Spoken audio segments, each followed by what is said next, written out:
आप सबको मेरा नमस्कार।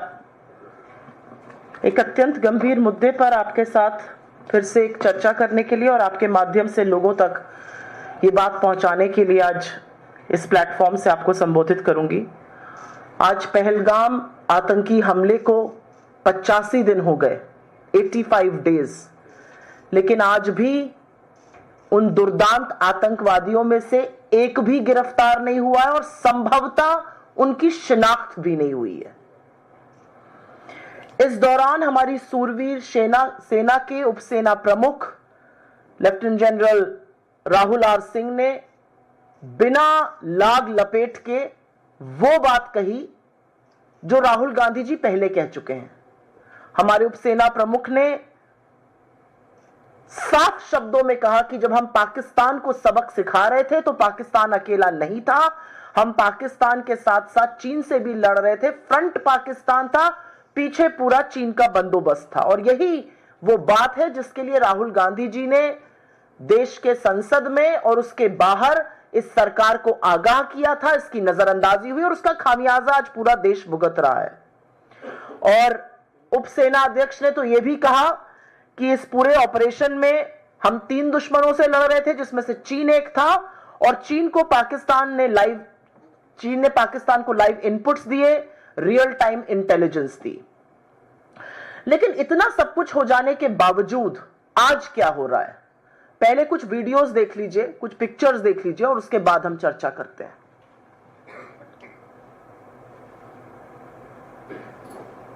हो गए और ये कोई मामूली बात नहीं है, ये बहुत गहरी बात है, ये डेंजरस बात है, ठीक है। और ये क्यों हुए हैं? क्योंकि हमारी सरकार ने मिसहैंडल किया है। Pakistan was the front face. We had China providing all possible support, and it's no surprise because if you were to look at statistics, in the last 5 years, 81% of the military hardware that Pakistan is getting is all Chinese. 81% of that.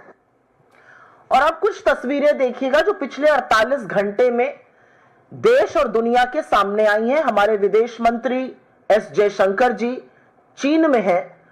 पहली तस्वीर और दूसरी तस्वीर उनके उपराष्ट्रपति और दूसरी तस्वीर चीन के राष्ट्रपति शी जिनपिंग के साथ की है।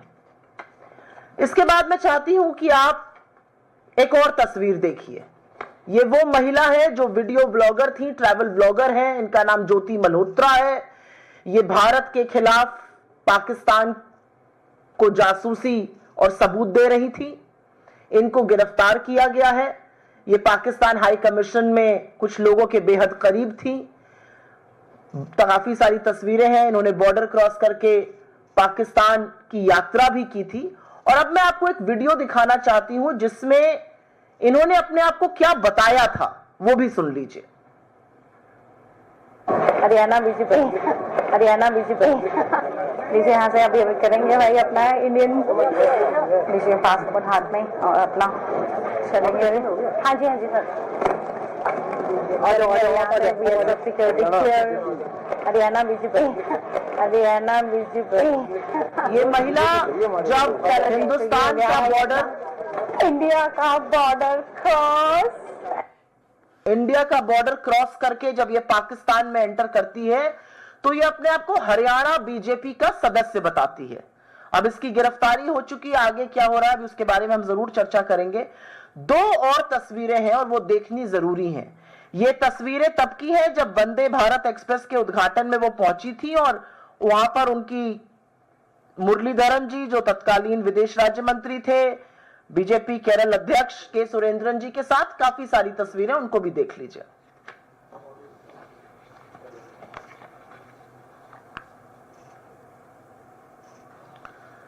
और अब बात करते हैं आज क्या हो रहा है। आपने सुना हमारे उपसेना अध्यक्ष श्री राहुल आर सिंह ने कहा कि चीन पीछे से था, पाकिस्तान सिर्फ फ्रंट था। जब हम लड़ रहे थे तो हम चीन से लड़ाई कर रहे थे, पाकिस्तान सिर्फ फ्रंट था। चीन ने पाकिस्तान को 81% हथियार पिछले कुछ 5 वर्षों में दिए हैं। इसी बात की चेतावनी, इसी बात के लिए आगाह करने का काम राहुल गांधी जी ने किया था जब उन्होंने कहा था कि चीन और पाकिस्तान को मिलाना और उनका साथ आना हमारे लिए घातक रहेगा। सरकार ने इसकी नजरअंदाजी करी थी। तो जब सेना के उपाध्यक्ष ये कह रहे हैं कि चीन ने हमारे दुश्मन के साथ खड़े होने का काम किया, तो हमारे विदेश मंत्री ये क्या कर रहे हैं? ये तो लाल लाल लेजर आंखें दिखाने वाली रील बनाते हैं। ये लप्पो झप्पो क्यों कर रहे हैं चीन के साथ? शी जिनपिंग के साथ ऐसे हाथ मिला रहे हैं, उपराष्ट्रपति के साथ ऐसे हाथ मिला रहे हैं मानो कोई बिछड़े दोस्त मिल गए हों। बिल्कुल मूक। और तो और तारीफ कर रहे हैं। अब सुन लीजिए उन्होंने क्या कहा है। 14 तारीख को कल उनकी मीटिंग हुई और उसके बाद उन्होंने कहा कि भारत चीन द्विपक्षीय संबंध पिछले अक्टूबर में जब प्रधानमंत्री मोदी और राष्ट्रपति शी जिनपिंग की कजान में मुलाकात हुई थी, उसके बाद से लगातार सुधर रहे हैं। ये जयशंकर जी किस दुनिया में रहकर बात कर रहे हैं? और जयशंकर जी लगातार हमारी शूरवीर सेना का क्यों अपमान करते हैं, क्यों उनका मनोबल तोड़ते हैं? क्योंकि कुछ बातें उनको याद दिलानी जरूरी है। जब आपके सेना अध्यक्ष ने यह बात कही, जब आपके सेना के उप प्रमुख ने यह बात कही कि चीन फ्रंट था, आप कह रहे हैं हमारे संबंध लगातार सुधर रहे हैं।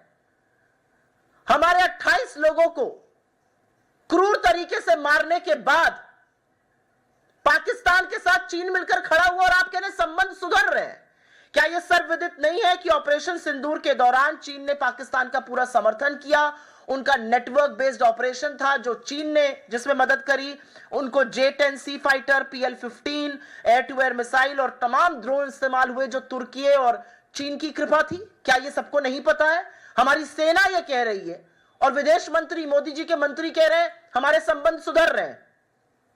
क्या यह सच नहीं है कि बीते कुछ दिनों में चीन ने विशेष फर्टिलाइजर, रेयर अर्थ मिनरल्स और टनल बोरिंग मशीन जैसी चीजों का निर्यात भारत में काफी हद तक रोका है और इसका सीधा प्रभाव हमारे इंफ्रास्ट्रक्चर पे पड़ेगा?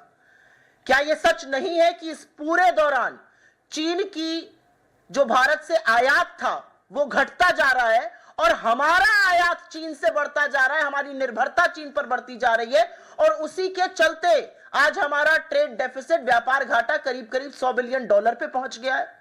क्या यह सच नहीं है कि भारत की जो पेट्रोलिंग पार्टीज हैं, हम डेप्सांग, डेमचौक और चुमार जैसे इलाकों में पेट्रोलिंग करने के लिए चीन की सहमति पर निर्भर है? क्या यह सच नहीं है कि जो गलवान हॉट स्प्रिंग और पेंगोंग झील में बफर जोन्स बनाए गए वो ज्यादातर हिंदुस्तान की सरजमी में बनाए गए और अभी तक 5 साल बाद भी 20 अप्रैल 2020 की यथावत स्थिति नहीं बनी है? क्या यह सच नहीं है कि चीन ने इस दौरान LAC के पास 50 से 100 गांव बसाए, वहां पर सड़कें, वहां पर इंटरनेट, बिजली, पानी, सारी व्यवस्थाएं कर दी और इसका खुलासा सैटेलाइट की तस्वीरों से हुआ है? क्या यह सच नहीं है कि चीन ने लगातार अरुणाचल की 30 जगहों के नाम बदले, हमारे मैप के साथ खिलवाड़ किया, हमारी भूभागीय अखंडता को ललकारा है? लेकिन हैरानी नहीं होती ना कि जयशंकर जी ऐसी बातें कर रहे हैं, क्योंकि यही जयशंकर जी तो 2 साल पहले के इंटरव्यू में कह रहे थे हम छोटी अर्थव्यवस्था है, वो बड़ी अर्थव्यवस्था है, हम उनसे कैसे लड़ेंगे? और इनके आका मोदी जी, आप सबको याद होगा कैसे उन्होंने क्लीन चिट दी थी 19 जून 2020 को और कहा था कोई घुसा हुआ नहीं जिसका फायदा चीन आज तक उठा रहा है। मोदी जी का जो चीनी प्रेम है वो दुनिया जानती है। 30 बार वो मिल चुके हैं, महाबलीपुरम में शहनाई सुनते हैं, साबरमती के तट पे झूले झूलते हैं, अपना और उनका रिश्ता, शी जिनपिंग का रिश्ता बहुत पुराना बताते हैं, हुएन सांग से उसको जोड़ देते हैं। तो मोदी जी का चीनी प्रेम सबको पता है।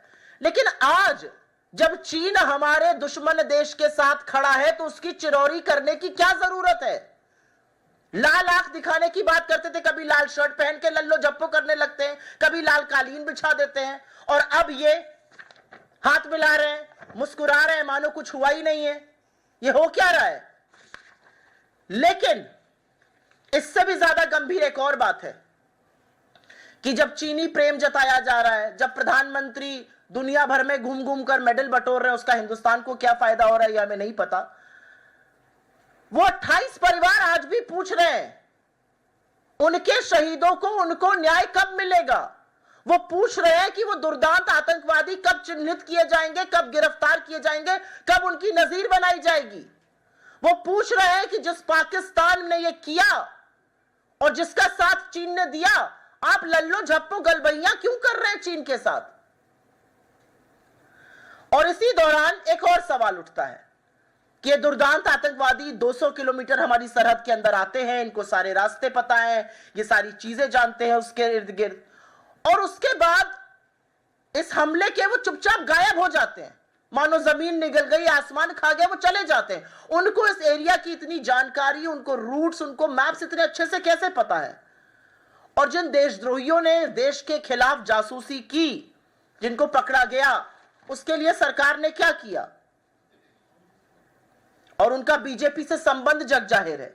इसी क्रम में मई 2025 में हिसार पुलिस ने ये महिला व्लॉगर ज्योति मल्होत्रा को गिरफ्तार किया था। ये वही व्लॉगर है जिनके चलते राष्ट्रीय सुरक्षा पर बड़ा खतरा मंडरा रहा है। ये वही व्लॉगर है जो मीडिया रिपोर्टों से पता चलता है, और अभी मैंने आपको वीडियो दिखाया, वो अपने आप को हिसार बीजेपी का कह रही हैं, तमाम बीजेपी फंक्शन में शामिल होती हैं। ये वही महिला व्लॉगर हैं जिनके पाकिस्तान हाई कमीशन में एहसान उर रहीम उर्फ दानिश से काफी अच्छे संबंध थे, वो उनका हैंडलर था। उन्हीं के चलते उन्होंने पाकिस्तान की यात्राएं करी और अन्य लोगों से भी संबंध बनाए रखा। कहा जाता है कि पाकिस्तानी एजेंट शाकिर का नाम और नंबर उन्होंने जाट रंधावा के नाम से सेव किया हुआ था, जिससे कि उसकी पहचान बच सके।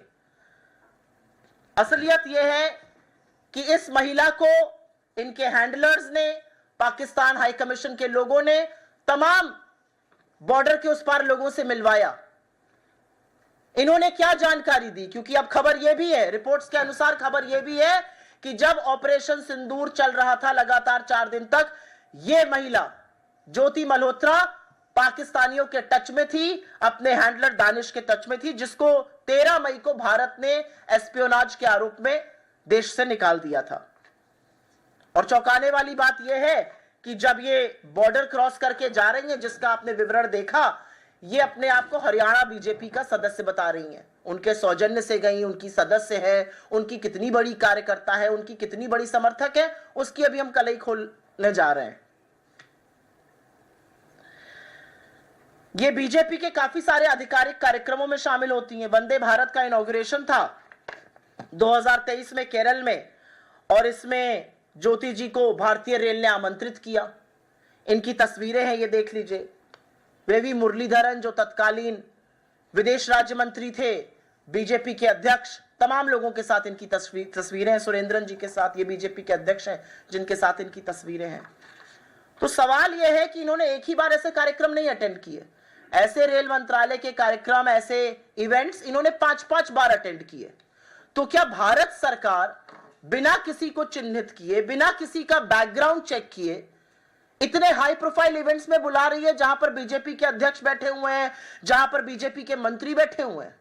यह हो क्या रहा है? और हम क्यों ना माने कि जिस औरत ने जासूसी देश के खिलाफ करी, जिसने जासूसी पाकिस्तानियों के साथ मिलकर करी, जो बीजेपी से अपना संबंध बताती है, उसको बचाने का प्रयास किया जा रहा है।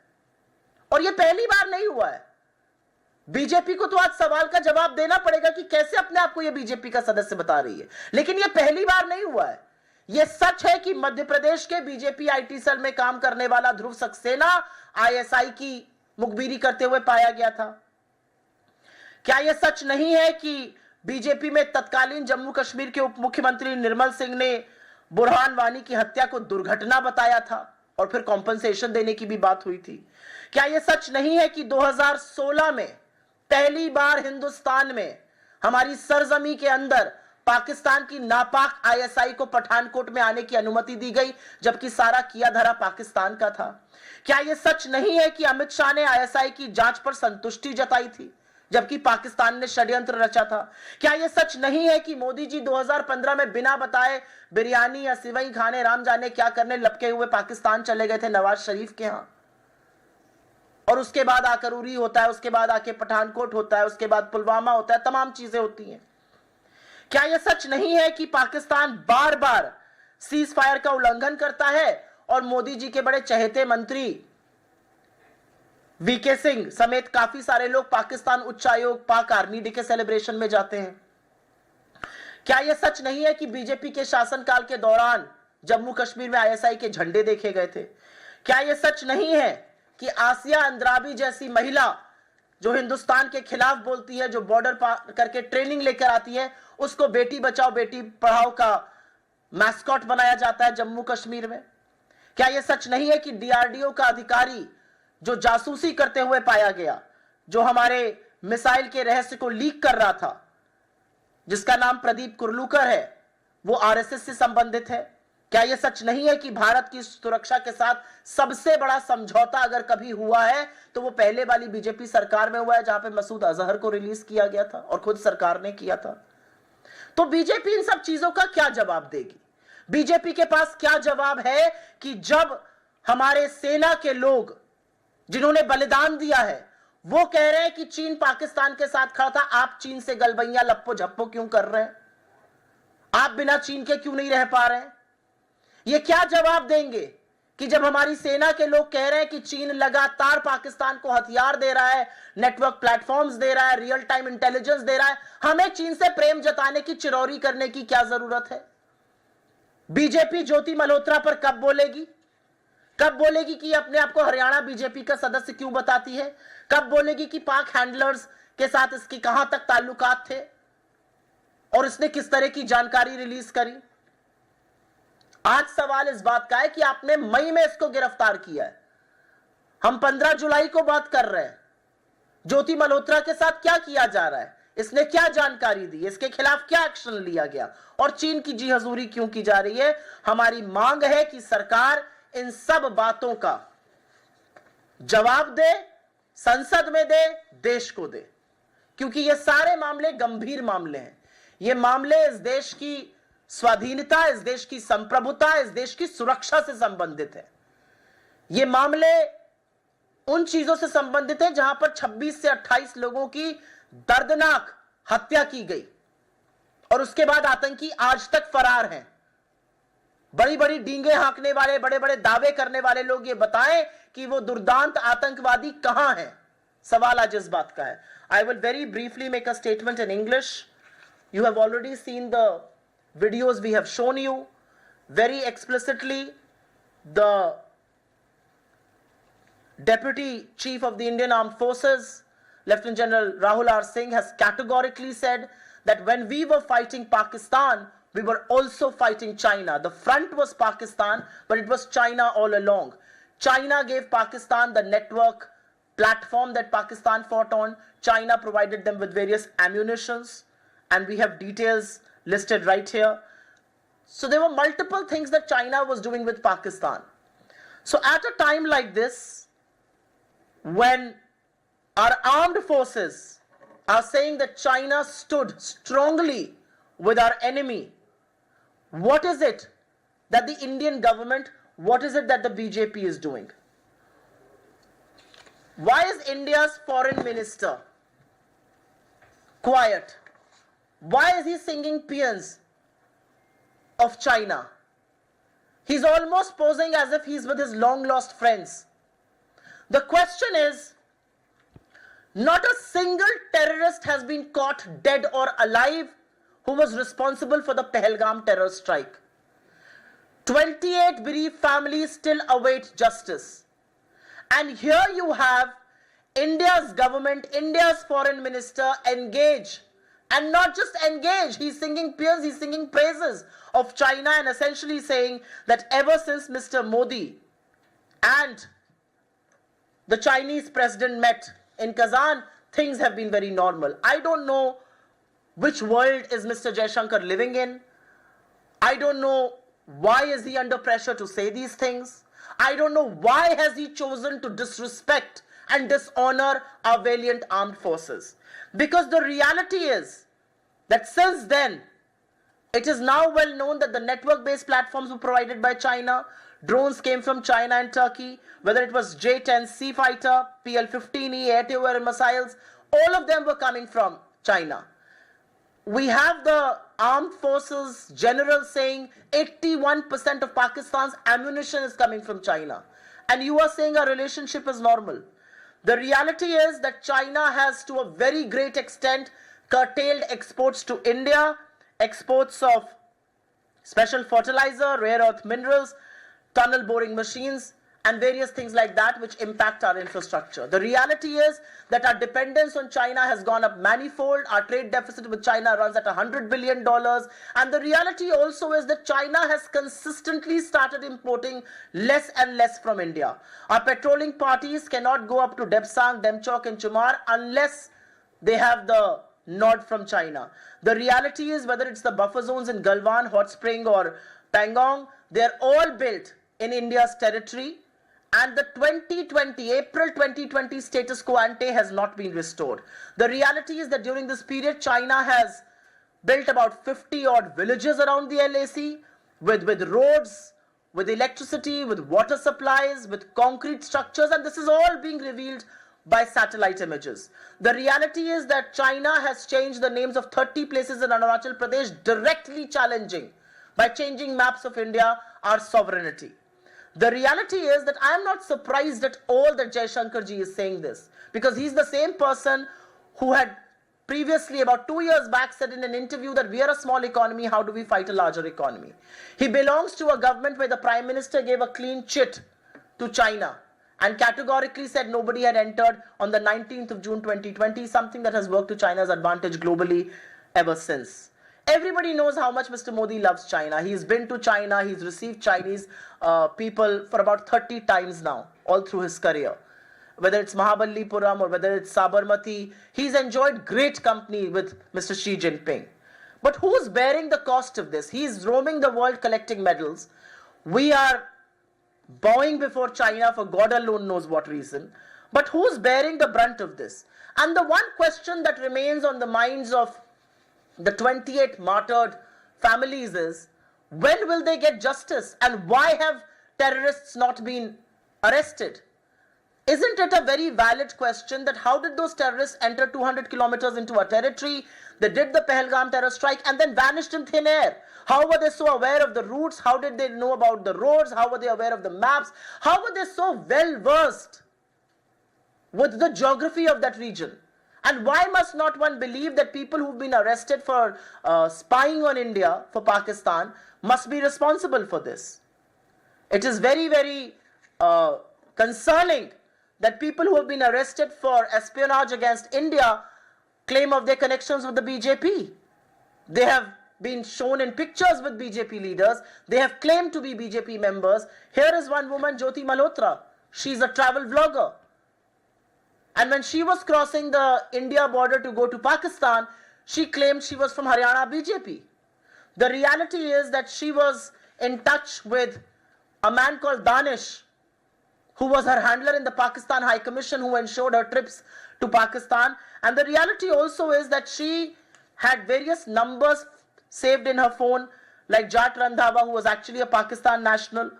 She had met several people during her trips to Pakistan, including Rana Shehbaz. And this man was eventually thrown out of India for spying against us, who was working in the Pakistan High Commission. But this is not alone. Jyoti Malhotra is not just crossing borders claiming to be from Haryana BJP. She's also attending events here. She's being hosted by BJP, she's being hosted by the government not once but several times. This is the Vande Bharat Express launch where she attended, where the then State Minister for External Affairs, Mr. Muralidharan, was there. Mr. Surendran, then BJP President, was present there. How does she have access to all these places? And not once but several times over. What is the BJP going to say on this? And this is not the first time that BJP's connection has come to light with people who plot and spy against India.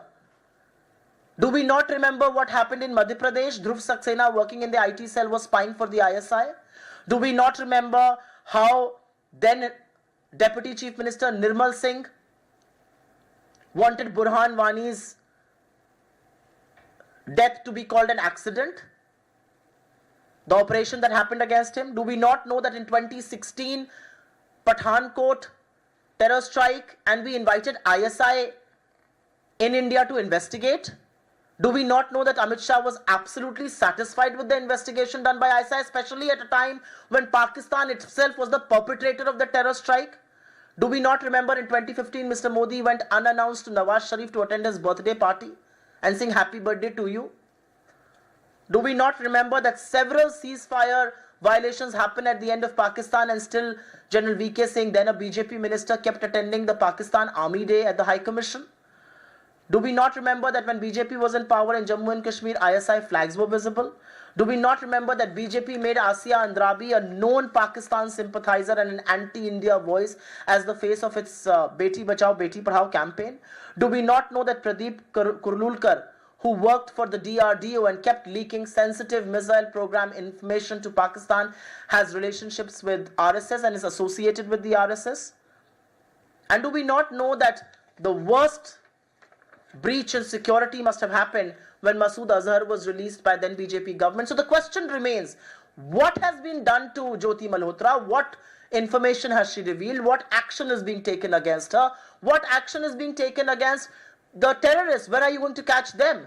And more importantly, why do you continue to have this bonhomie with China, which continues to support Pakistan against India's interests? And these are questions that Mr. Modi and his government will have to answer before this country and especially in Parliament. आपके सवालों का स्वागत है. अगर सवाल इसी से जुड़े रहे तो मैं बहुत अनुग्रहित रहूंगी. वायुसेना उपाध्यक्ष के द्वारा जो बातें कही गई कि 81% आपूर्ति जो है पाकिस्तान को चीन के द्वारा किया जाता है, क्या आपको लगता है इसके बाद चीन के साथ भारत को संबंध तोड़ लेना चाहिए या विदेश मंत्री चाइना गए हैं उनको नहीं जाना चाहिए था? मुझे ऐसा लगता है कि विदेश मंत्री जिस तरह की गलबैयां करते हुए दिख रहे हैं, विदेश मंत्री उस मीटिंग के बाद जो चिरौरी करते हुए दिख रहे हैं, विदेश मंत्री जो उसके बाद उनकी तारीफ करते हुए दिख रहे हैं, वो कतई नहीं हो सकता है. हमारे देश में ये कैसा वक्त है कि सेना कह रही है कि हम पाकिस्तान और चाइना से मिलकर लड़ रहे थे और विदेश मंत्री ये क्लेम कर रहे हैं कि सब चंगा नहीं है, आप ये लल्लो चप्पो बंद कर दीजिए चीन की. क्योंकि हमारी सेना के शूरवीर सैनिक ये कह रहे हैं कि चीन मुस्तैदी से पाकिस्तान के साथ खड़ा था, उसको हथियार दे रहा था, उसको नेटवर्क इंफॉर्मेशन दे रहा था, रियल टाइम इंटेलिजेंस की खबरें दे रहा था. तो आप सेना का बार बार अपमान क्यों करते हैं? आप सेना का मनोबल क्यों तोड़ते हैं? मुद्दा इस बात का है.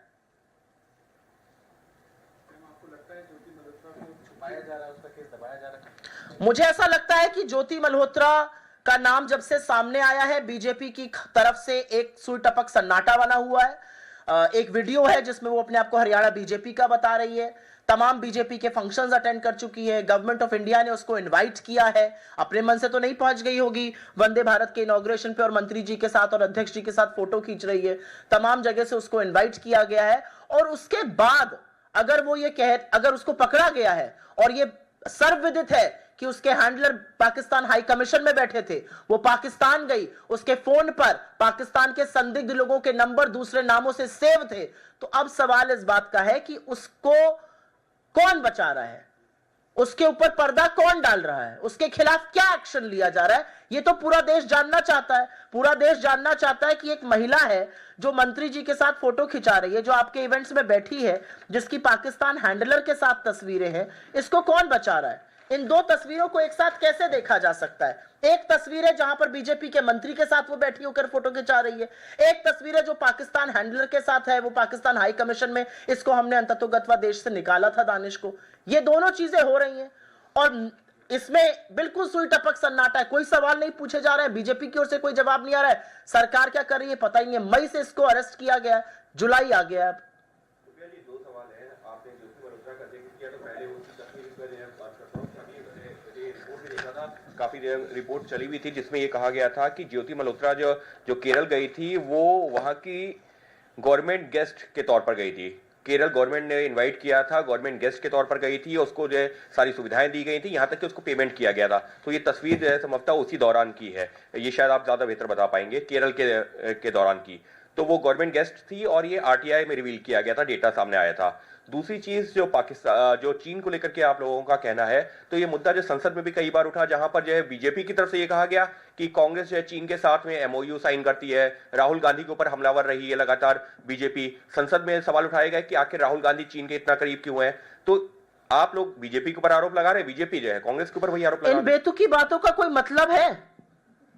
11 साल से सत्ता में आप हैं, चीन के साथ गलबैया आप कर रहे थे, महाबलीपुरम में शहनाई आप सुन रहे हैं, साबरमती के तट पे झूलों में पींगे आप लगा रहे हैं, कभी वेष्टी पहन के खड़े हो जाते हैं, कभी नारियल पानी लेके खड़े हो जाते हैं। गलवान में 20 जाबाजों की शहादत का हमने क्या बदला लिया? हमने चीन को क्लीन चिट दी कि कोई घुसा हुआ नहीं है। गलवान की शहादत के बाद जब पहली बार मोदी जी शी जिनपिंग से मिले, वो पीछे से आ रहे थे, ये भोजन कर रहे थे, भोजन छोड़कर लाल शर्ट पहनकर जी हजूरी करने लगे बाली में। अरे लाल आंख दिखाने का वादा किया था, लाल शर्ट पहनने का वादा नहीं किया था, लाल कालीन बिछाने का वादा नहीं किया था। और अब जब 28 लोगों की निर्मम हत्या हुई है, पाकिस्तान से ट्रेन टेररिस्ट आए, उन्होंने इसको अंजाम दिया, एक टेररिस्ट को आप गिरफ्तार नहीं कर पाए। असलियत इस बात की, और आप लोग भी ये सवाल नहीं पूछते, बड़ी बड़ी डींगे हाकी जा रही हैं।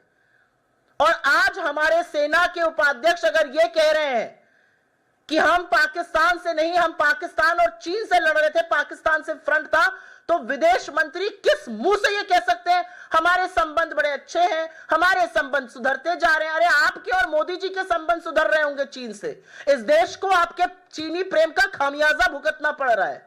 तो ये बेतुकी बातें जो बीजेपी करती है कि फलाने ने कुछ कर लिया, राहुल जी ने एक बार नहीं 10 बार आपको आगाह किया था कि पाकिस्तान और चीन का साथ आना हमारी राष्ट्रीय सुरक्षा के लिए, हमारी सरहदों की सुरक्षा के लिए घातक है। आप तब भी यही बेतुकी बातें कर रहे थे और उसका खामियाजा आज देश भुगत रहा है।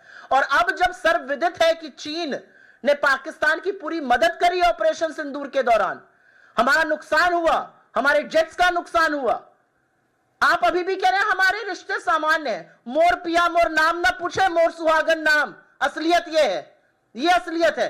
चीन आपको तवज्जो नहीं दे रहा है, आप लपके लपके चीन से कह रहे हैं बहुत हमारे अच्छे रिलेशन है।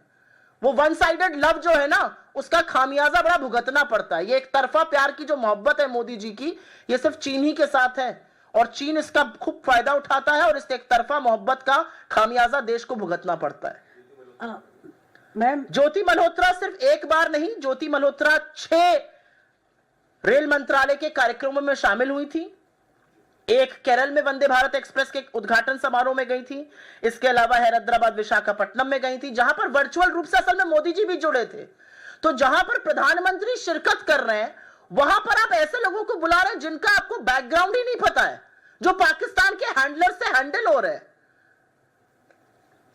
तो ये जो ठीकरा फोड़ने की कोशिश है ना कि भैया राज्य सरकार पे फोड़ दो, जिसने बुलाया उससे भी सवाल पूछे जाएंगे। लेकिन आपके तो मान्यवर 6 कार्यक्रमों में शामिल हुई हैं, वीडियो में कह रही है हरियाणा बीजेपी से आई है पासपोर्ट दिखाते हुए, अब उस पर भी तो चुप्पी तोड़िए। मैम, जवाब तो बहुत सारे चाहिए, पिछले 10 साल से कोई जवाब नहीं मिल रहा। पुलवामा में 40 परिवार भी आज भी पूछ रहे हैं, सिर्फ यही 28 परिवार नहीं, उसका भी जवाब नहीं मिला। कभी मतलब बहुत सारी चीजें, जवाब तो किसी चीज से दे नहीं रहे हैं। आप कैसे सोचती हैं कि ये जवाब देंगे किसी भी तरह का? हम इस देश का एक जिम्मेदार विपक्ष है। एक जिम्मेदार विपक्ष होने के नाते, एक सकारात्मक विपक्ष होने के नाते हमारी ड्यूटी है कि जो लोगों के मुद्दे हैं हम उन मुद्दों को उठाएं। 28 लोग, मासूम लोग इस देश के शहीद हो गए क्योंकि पहलगाम में आतंकियों ने आकर धुआंधार गोलियां चलाई। वो आतंकी आज कहां हैं? सरकार इस बात का जवाब नहीं देगी तो क्या यह सवाल पूछा नहीं जाएगा? उन परिवारों ने शहीद का दर्जा मांगा, आपने नहीं दिया। आपको पहलगाम और पुंछ जाना चाहिए था, आप नहीं गए। 17 मासूमों की जान पुंछ में गई है, आपकी ना अकर्मण्यता के चलते गई है। आपने जब स्ट्राइक किया, आपको वहां से गांव खाली कराने चाहिए थे। आपके चलते 17 में से, जिसमें छोटे छोटे बच्चे शामिल हैं, शहीद हो गए। तो आज सवाल इस बात का है कि ना आपका जब जाना था पहलगाम, आप बिहार घूम रहे थे, आप बॉलीवुड के कार्यक्रम में मुंबई में घूम रहे थे, आप केरल और आंध्र में बैठकर मंच पे हंसी ठिठोली कर रहे थे, आप दुनिया भर में मेडल इकट्ठा कर रहे हैं। देश का क्या फायदा हो रहा है इसमें? और मेरा अपना मानना है कि इन सवालों को उठाना जरूरी है। अगर सवाल नहीं उठाए जाएंगे, सवाल नहीं पूछे जाएंगे, तो क्या लोकतंत्र का मुंह बंद करके मुंहबंदी भी कर दी जाएगी? अब हम सवाल सड़कों पे उठाते हैं, हम सरकार प्रेस के माध्यम से उठाते हैं, हम सरकार से सवाल सदन में उठाते हैं, लेकिन सवाल उठाना थोड़ी बंद हो जाएगा।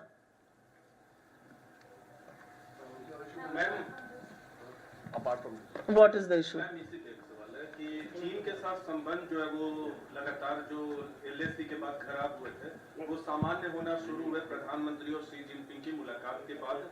कजान में जो मुलाकात हुई थी, संबंध ये सामान्य। आप कह रहे हैं या विदेश मंत्री कह रहे हैं? नहीं, मैं जो स्थिति है वो बता रहा हूँ। आपको लगता है चीन से हमारे संबंध सामान्य हो रहे हैं? हाँ, नहीं आप कह रहे हैं विदेश मंत्री कह रहे हैं?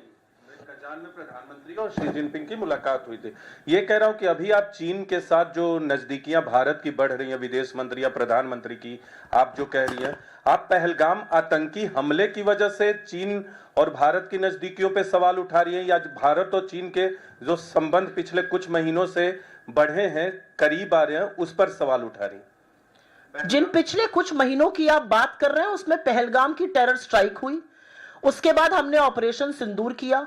4 दिन तक हमारी शूरवीर सेना पाकिस्तान को सबक सिखाती रही, और पाकिस्तान को नहीं, हम तो चीन से लड़ाई कर रहे थे।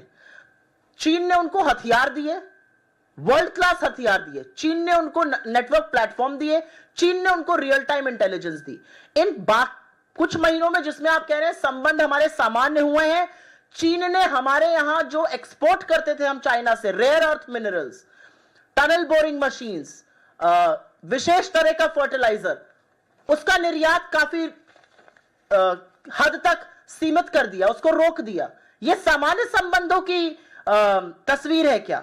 यह सामान्य संबंधों की तस्वीर है कि 5 साल बाद भी स्टेटस को एंटी रिस्टोर नहीं हो पाया लद्दाख में, और लद्दाख के लोग और लद्दाख के में जो हमारी सेना है वो भी कहती है कि चीन जो है वो वहां पर है।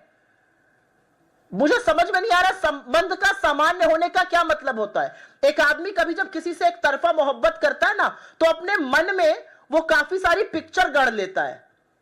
वो अपने मन में सोचता है कि फलाना मुझसे प्रेम करता है क्योंकि वो एक तरफा मोहब्बत कर रहा है। ये एक तरफा मोहब्बत का नतीजा है। मोदी जी को और जयशंकर जी को एक तरफा मोहब्बत है चीन से, और वो एक तरफा मोहब्बत के नतीजे से सोच रहे हैं सब चंगा है, बहुत अच्छे संबंध है। ये अच्छे संबंधों के नतीजे हैं।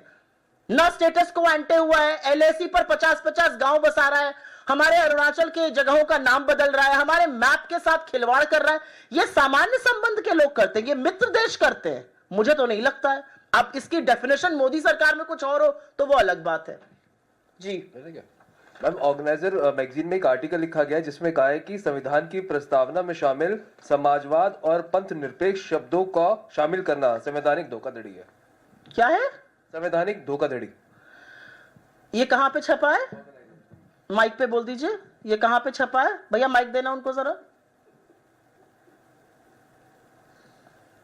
ये कहां पर छपा है? ऑर्गेनाइजर में एक आर्टिकल छपा है। ऑर्गेनाइजर कौन छापता है? इसका जवाब भी मैं दूं।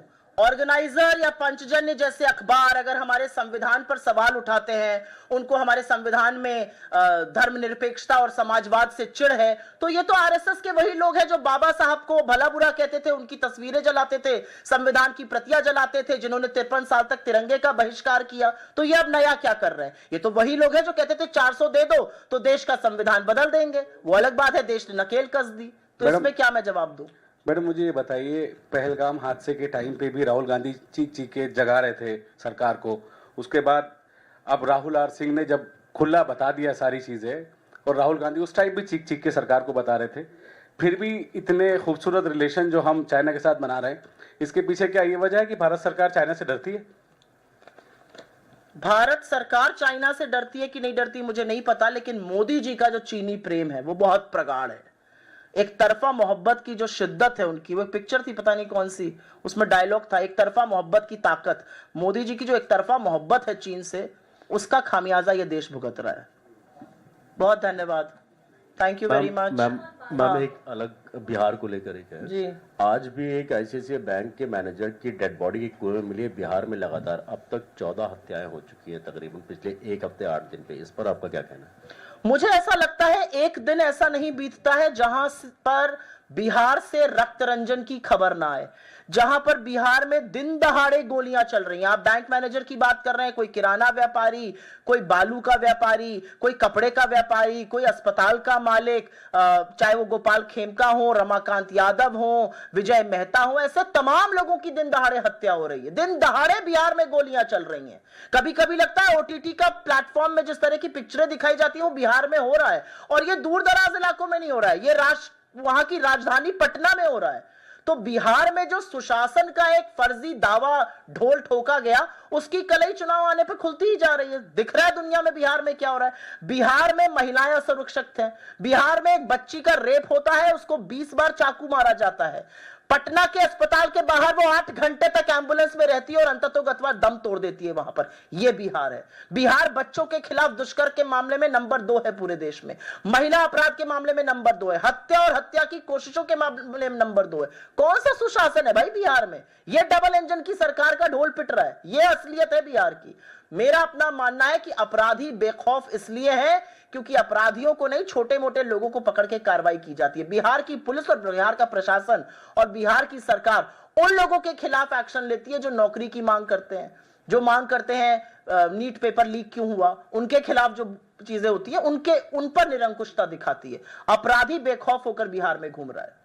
ये गुंडा राज जो है, ये बिहार में डबल इंजन की सरकार का तोहफा है। जी Ma'am, Balasore victim has now lost her life. Rahul Gandhi had also made a tweet in the morning in which he has blamed the entire system. But Dharmendra Pradhan is now attacking Rahul Gandhi, saying that he's trying to play dirty politics over this sensitive matter. And the Deputy Chief Minister is now saying that justice will be given to her. What is your take upon it? How many women will have to lose their lives before our politicians become sensitive to this? I think what Rahul Gandhi ji is saying is absolutely true. The reality is that this girl, a very promising career ahead of her, kept complaining of sexual harassment not once, not at one platform, but at several levels. The man sexually exploited her, he harassed her mentally, and eventually she was left with no choice, but she self-immolated. And now she has succumbed to her injuries. Her father awaits justice. The rest of this country awaits justice. What did the BJP do? What action was taken by the Chief Minister? What action was taken by the police? What action was taken by the university? They are all responsible for a young, promising girl to have lost her life. And I hate to say this. I was very moved to see the Honorable President yesterday in Odisha visit her. The President had raised her voice when RG Kar had happened. I wish she starts raising voice about what is happening to women in Odisha. A girl studying in class 6 is pregnant. A girl studying in class 9th is delivering a child. That's the level of sexual exploitation across government schools and colleges. That's what's happening to women in Odisha. The number of women who've gone missing in Odisha has already been spoken from this platform yesterday by both my colleagues Alka ji and Sophia ji. I am not going to repeat that. But what is happening in Odisha is a blot on humanity. It's a blot on justice for women. Ma'am, SIR को लेकर लगातार विपक्ष विरोध कर रहा है। मामला court में कल चुनाव आयोग की तरफ से एक बयान जारी किया गया जिसके मुताबिक प्रतिशत में उन्होंने दिया है, लेकिन उसका जो आकलन किया गया 35 लाख से अधिक मतदाताओं के नाम कटे हैं, जिसमें मृत मतदाता एक जगह से दूसरी जगह शिफ्टेड हैं, परमानेंट तौर पे उनके नाम है और डबल जिनके नाम थे उनके नाम। कैसे देख रही हैं इसको आप? अब तक अभी 11 दिन शेष है SIR में।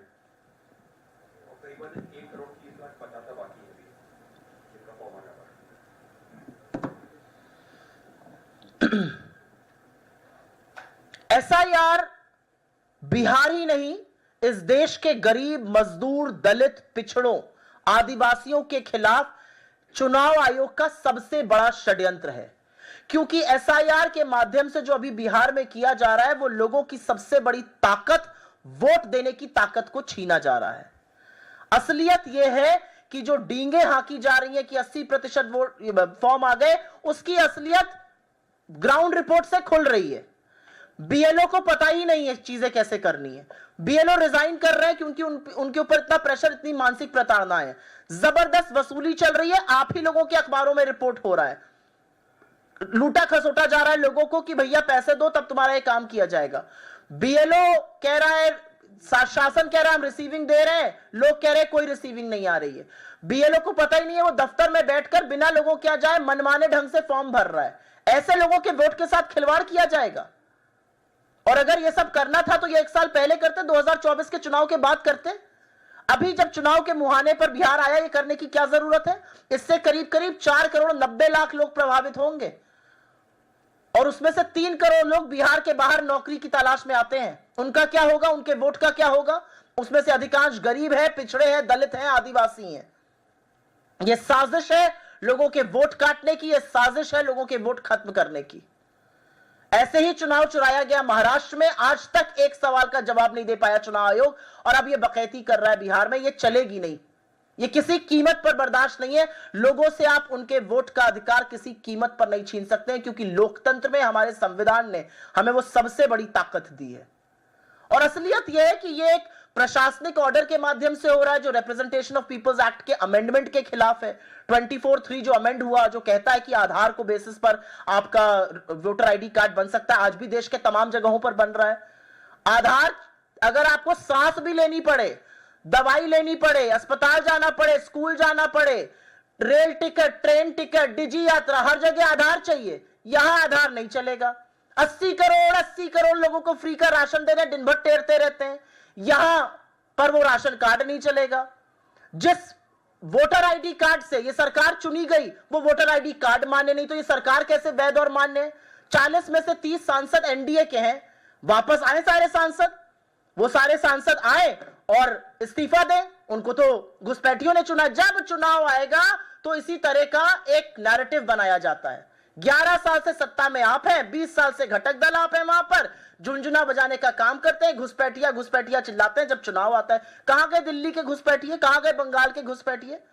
और अगर आप 11 साल से सत्ता में हैं, तो अमित शाह जी को तो सबसे पहले बर्खास्त कर देना चाहिए, मोदी जी को। इधर उधर घूमते रहते हैं, घुसपैठियों को नहीं। बीएलओ जाके घुसपैठिए पकड़े ले रहा है, अमित शाह और माइटी इंडियन गवर्नमेंट नहीं पकड़ पा रही है। क्या विडंबना है। बीएलओ जो आंगनबाड़ी की महिलाएं होती हैं, प्राइमरी स्कूल की टीचर होती है, क्या जबरदस्त बीएलओ है, घुस कर घुसपैठियों को पकड़ रही हैं। भारत सरकार को पता नहीं चश्मा लगा के दिखाई नहीं रहा है, इधर उधर डोल रहे। क्या तमाशा है भाई, इस देश को तमाशा बना दिया है। इस देश को लाइन में खड़ा करने का एक टास्क देने का तमाशा है। आधार को पैन से लिंक करो, आधार को बैंक से लिंक करो, अपने पैसे के लिए लाइन में खड़े हो जाओ, राशन के लिए अंगूठे का वेरिफिकेशन कराओ, अब जब कोरोना के लिए वैक्सीन लगवाओ, अब जब सब खत्म हो गया लाइन में खड़ा करना, तो अब भैया अपनी नागरिकता सिद्ध करो। आप कौन होते हैं नागरिकता पूछने वाले? तो जो बिहार में हो रहा है वो बहुत बड़ा षड्यंत्र है। बहुत बहुत धन्यवाद, थैंक यू वेरी मच।